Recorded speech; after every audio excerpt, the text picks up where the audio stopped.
Alright, my name is Matthew Grenada, and I'm going to be talking about the discipline and grit that sticks and goes with motocross. What I'll be talking about today is what is motocross, what you need for racing, the financial pain of racing, the fitness needed, injuries in the sport, and then my experience in the biblical integration. So first I want to start off with what is motocross. Motocross in itself revolves around the bike, and riding and racing are two completely different things. Riding in like your backyard or just going to your track and hitting your average Sunday race compared to dedicating your whole life to racing is two completely different things. And when racing, you usually start on a 40-man gate, so there'll be like 40 riders lined up here, and you'll have someone at the first turn holding up a 1-minute sign, and they flip it to 30 seconds, and then down to 15 seconds, and that's when you stare at the gate waiting for it to drop. And necessities for racing. These right here are like my 4 things that I would never get on a bike without. Obviously it differs from people, but we're going to start off with a helmet. These helmets are not your average like bicycle helmet or mountain biking helmet. These are made up of, I'm not sure what the layers are called, but 3 different layers in the helmet, and really comfortable padding. And they're really good on ventilation because when you're riding out in the heat and sweating, you don't want to get overheated in the helmet. Goggles. Goggles are very important. I actually had a buddy lose an eye because he took his goggles off and he ended up going blind because a piece of mud or rock hit him. And with goggles, when you're racing, you're behind bikes and you're getting dirt flung up at you and hitting your face. So these things right here, you can put tear-offs on, which they're like little plastic pieces that you put, and you can put like 7 or 14 of them on, and as you get covered with mud, you just rip them off until you run out, and then you can either take them off or keep them on, but I suggest keeping them on. Knee braces, you don't want to get your average, just cover the kneecap knee brace, like slip on or just strap around. You want to find some with the like metal or plastic supporting from mid-thigh to like mid-calf, because that helps your knee just stay in place. And I wish I would have invested in one of those at first because I didn't, and I ended up blowing my knee out very quickly. But yeah. And then motocross boots, these are called Alpine Star boots. They're basically the boot that you see every single rider wear.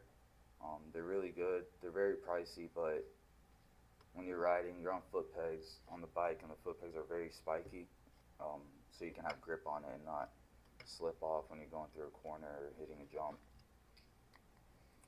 And then the financial side of it, this played a really big role in my parents and how hard they were working for me to be in the sport. The race fees in itself was, just when you arrive to the track, just to get in, it's around $200 a person, and I was usually with my mom, my dad, sister, and my mechanic. And just like signing up for classes, which you have like pro class, amateur class, and beginner class, and the pro ranks were around $600 or $700 a class, and I was racing 4 classes, so as you can see, that adds up pretty fast. And gear expenses, like I said, in this, helmet, knee pads, and boots. Helmet's around $700, $800, but with all this being so pricey, it's for a reason, because when you're on a bike, the hits that you can take and the way you can fall is really nasty, and you can get very hurt, so it's definitely worth investing in something that's is going to keep you as safe as possible. Living, when you dedicate your life to racing, you move to wherever you're training. So you either buy a house near the facility or a camper. What we did was we got a really big camper because I was living on the facility 11 months out of the year, and that was like our home base, and when we travel, it'd come with us, and that's just where we'd stay. Training fees, like I said, I was there 11 months out of the year, and where I was at first I was in Florida, but I won't talk about that. I was in Georgia, and I think it was around $700 a week, which is, I don't know, me personally, I think is pretty ridiculous. And then the bikes. When I first started racing, I remember the bikes were around $5,000. But I remember my last bike I bought was around 1,200 and or sorry, $12,000, which 5,000 to 12,000 is a big jump in a couple years. RV hookup fees, these were absolutely ridiculous. You already like spend time traveling in the bikes, and you get to the race and they're like, $2,000 for 4 days to keep your camper going. And gas, you got a diesel truck pulling an RV. You're driving 17, 18 hours just one way, so you can imagine how that adds up. And then motocross racers have to train more intensely than any other sport, not including Formula One. I feel like this is where a lot of misconception comes in about racing, because a lot of people think, you get on the bike and you just twist the throttle and just sit on it. But it's a lot more than that. Your heart rate's at 96% its capacity. I used to race with a heart rate monitor on, and I think the highest my heart rate got was 201. I actually passed out after the race. But we focus a lot on road biking and like interval training, because when your heart's already at that high of a beat, you might have another rider come try to take you out, or you might have a close call, so your heart rate spikes and you have to know how to control it and bring it back down. So we would do every Saturday, we'd road bike every single day and run and then lift 3 times a week, but every Saturday we'd do a 100-mile road bike ride, and then we'd go straight into a 25-minute run, which was brutal. And this next slide has a couple nasty pictures, a couple broken bones, so if anyone has a weak stomach, I suggest looking away. Injuries in the sport, these are a lot of my buddies and some pictures of me. So broken bones in racing is not, if you get hurt, it's when you get hurt. It's inevitable. You're on a bike, 40 other people, and you're racing as hard as you can. You're going to take a tumble at some point. And for me, I don't think I know. This is where the discipline part and just mentally too came into play, because, when you start racing, I don't know if a lot of you were here, but I got my first bike when I was in 5th grade here, and then I ended up leaving in 6th grade to get home, or I went to St. Joe's, and then I was homeschooled. So when you dedicate your whole life to it, you're eating towards it, sleeping towards it. I mean, it's all you can think about. And then you show up to the race, and for example, this is one of my friends, Diesel. He went head first into the ground, and then he did his femur at the same time. And then that's my collarbone the second time I broke it, the first time I broke it. And this right here was my best friend. He actually ruptured his spleen. I don't know what they ended up doing to it, but he's all good now. Is that his arm? Yeah, that was really bad. No. This one right here, his name was Garrett.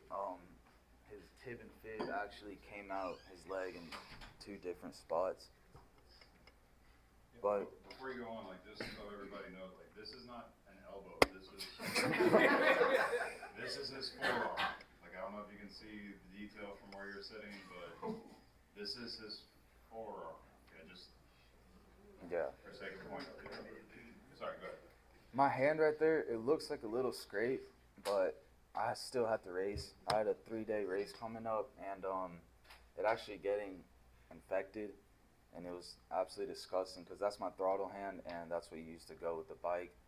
So being sweaty and just having mud on it, it got infected, and then still having to ride with it, it was just gushing blood the whole time. But back to what I was saying about the discipline, when you dedicate your whole life to this, and then you get hurt, and you're sitting in your room for 6 months with your leg up, and you don't live here, because I was in Florida and Georgia, so I'd come back, and I wouldn't have many friends, so I'd just be stuck in my room, playing Warzone or Fortnite for literally 10 hours a day. When I did both my knees at the same time, I think I stayed upstairs for almost a full month straight because I couldn't walk. And when you're sitting there in such solitude and you have what you were working towards, what you dedicated your life to, it truly does rip you apart, and it's really hard to come back from it. And not even really the injury part, because it hurts. Yeah, it hurts real bad, but you go and get fixed up and you'll be good. But it's more of the mental side, as in you know, what am I doing all this work for to get it ripped away from me like that? And then my experience, this is just pictures of me and my dad. This was my first trainer ever on there, second, and then he trained with him, but when I ended up moving to Florida, he came with me. Like I said, I was homeschooled in 7th grade after leaving here in St. Joe's. And I actually started pretty late. I started around 11 years old, and most riders start riding around 3 to 4 years old, even 2 years old with training wheels. So I was a good bit behind. And I truly don't think I'd be the person I am today or have the work ethic that I have today, because when I first started racing, like I said, 2, 3 years old, and I'm starting at 11, I show up to my first like training facility, and I have these dudes younger than me, like 8-year-olds, just doing laps around me. So that was very humbling, and it made me do everything like the best I can and never give up. I mean, really, like when you're racing and you're hurt and you're tired and you can't physically, sometimes you really can't move of how bad the beating is on your body, but you still get up at the end of the day and you show up, and to me that's all that matters, if you show up. And then my biblical integration in Proverbs 12:1, God says, "Whoever loves discipline loves knowledge, but whoever hates correction is stupid." And this verse struck out to me because in riding, you don't see yourself ride. You have coaches watching you, seeing the mistakes you're making. You have film. And not everything in racing is to prevent an injury, but everything you do on the bike can help prevent an injury. So I'd see my film, my trainers would tell me, like, you know, put your elbows up a little bit or squeeze the bike with your legs more. And I'd see other riders get told the same thing, and they liked the way they ride, so they kept doing what they did. And when you don't squeeze the bike with your legs and you're going through like bumps, the suspension's kicking so hard and it kicks you side to side. So if you have no grip with your legs, it's just gonna kick you off the bike, and that happened many times. So I like this verse a lot, because if I wouldn't have listened to what a lot of my trainers would say, probably would have got hurt a lot more than I did. Thank you.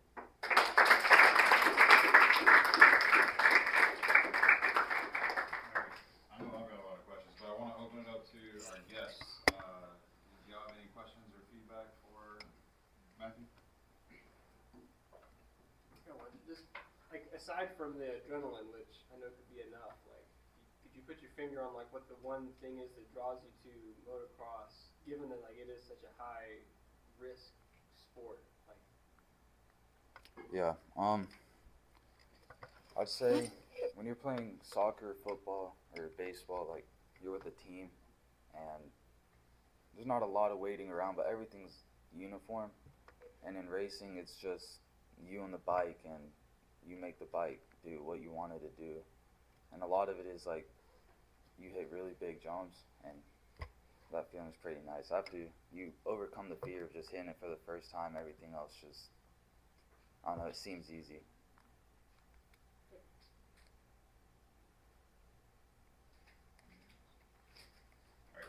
Do you still ride? Well, not as of right now. I don't know if you guys know. I'm assuming not competitively. No. Yeah. I mean, yeah, I do ride then, Oh. yeah. I actually haven't rode though since August, 2 weeks before I started school. I was on my dirt bike, and I haven't been racing competitively, so I like to go out. Like, I don't live in the country, but I live towards that area, so there's not many cars. So one day I went out just to do some wheelies on the road, and I ended up getting too excited, and I hit a car and broke my sternum, and it made my bike like into an S shape. So I haven't bought one since. So speaking of like getting a bike and everything, so in terms of, I'm thinking specifically about the bike, but in terms of all the other equipment involved as well, is it, you mentioned the price difference between the first bike you got, and then you know, I'm assuming a more expensive bike means a more better bike, right? I'm assuming that, like, correct me if I'm wrong, that's part of my question. But the other question is this one of those things where do you feel like you as a racer with a cheaper bike, or maybe not as quality of a bike, can still perform on a level with people who just tricked it out, or like what it, like? Tell Well, me about that. I was just saying the bikes has like just brand new, just stock. It first started at 5,000, and I remember the last bike I ever bought, like with my parents, it was $12,000, $13,000, and that's just stock. That doesn't include the suspension you get for it, you know, your graphics, the rims, new sprockets and chains, and suspension alone was around $16,000 for suspension. And I'd say if you're a really, really skilled rider, you know, you can move around with it and not spend as much money, because I've seen a lot of kids that, you know, they'd go real fast but weren't as fortunate as some other people. But when you're on a really rough track, like the big nationals I do, for example, Freestone, Texas, I went and raced there, and if I didn't have the suspension I had, it would have been way harder, because it really does make it not glide, obviously, but it lets you move around more, not so tense, trying to like not get kicked off. Right. It just soaks it up. So it is more like the more you fix up your bike, the better off you're going to be, or the more capable you are as a rider. Yeah, for sure. Yeah, there were some jumps we'd hit that if you didn't have some suspension, you were gonna land and just snap your ankles or wrist. I really, before I open it up, I really liked because when we talked about this early on in this project, I really liked, you were wondering, like, this is what I'm passionate about, but like, what does the Bible have to say about it, right? Mm-hmm. And I really liked the verse that you pulled and the other ones that you had in your paper and whatnot, but, because I think this is one of those things that this is wildly specific to Matthew. Like, very few people get to do what he's done, but at the same time, his experiences are pretty universal. Like, if you can't, everything from like showing up to the track and kids half your age running circles around you, that's a very humbling experience. Well, guess what? All of us need to be humbled at some point, right?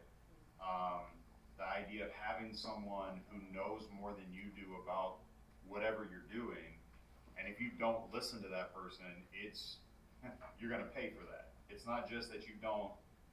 You know, man, any sport, and I'm thinking about sports in general, but just arrogance kills people. Like, just the pride that you have to not listen to instruction. And I don't care if you think you know more than the person that you're talking to or not. It's a really good principle just to go through in life, that every single person you meet has something to teach you. Like, just go ahead and let that be a principle in your life. It doesn't matter if you are. There have been so many times in these presentations where you all have taught us something, right? Like, I say us, me, teachers and whatnot. It's very educational for us. But if you go through your life assuming that only a few people can teach you anything, you're never going to learn much of anything. But if you go through life assuming every person you meet has something to teach you, you just, like the passage says, you love knowledge, you love growing as a person. But if you reject that, that's really, I don't know what translation that was, but just throw that. It's stupid. It's dumb not to listen to someone when they have something to tell you. So like this, again, wildly specific to his experiences, but the lessons learned are pretty universal when it comes. I mean, we just heard the message about, we had a whole thing yesterday about pride, and this is a lot of, ties in really well to it. So anyways, enough rambling for me. Classmates, y'all got anything, and for Bo as well, like, but for Matthew, any questions? So kind of like a combination of his question and his comments. Do you think that like all the costs, both financial and bodily wise, I guess, do you think that all those outweigh, I guess, the adrenaline and the lessons you've learned outweigh the costs? Yeah. Just for a lot of people, it'd be hard to reason like I'm spending this much money to ride a bike, but like if you have that experience, do you think that outweighs? Yeah, no, 100%. At least for me, it did. Like I said, I don't think I'd be like who I am today without racing. I truly don't. And I had a lot of friends that got hurt once, and they just packed it all in and went home. But it's very rewarding in a sense of like, you feel so accomplished every time you go to bed at night, and you know you went and gave 110%. I mean, you can just sleep like a baby because you gave everything you have. So it's also like a more like spiritual satisfaction than just an adrenaline rush that you get. For sure. And by the way, like, y'all, it's hard for high school seniors to understand how little life you lived yet.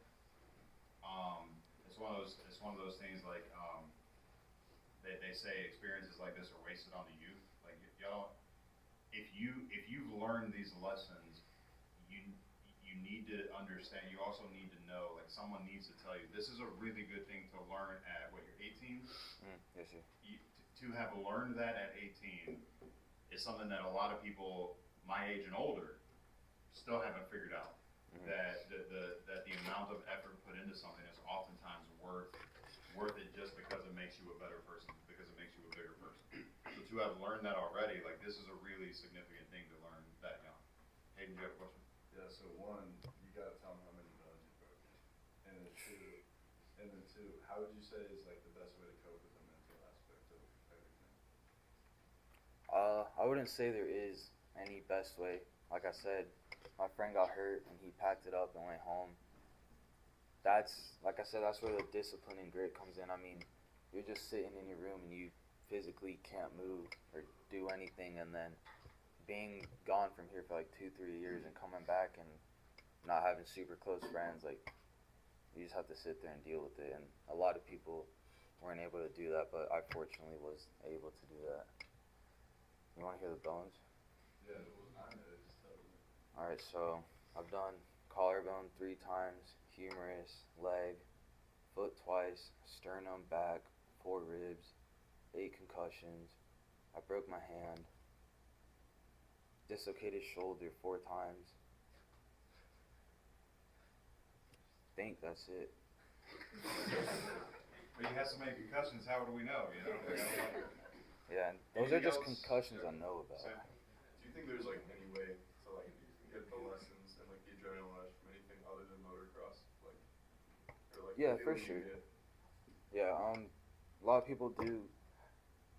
Yeah, any type of racing, I'd say. But I mean, if it's something you're passionate about, like if you're passionate about going and playing chess, and that's what makes you happy, and that's gonna teach you some lessons. So I just think for me, it being so extreme, and the risk definitely.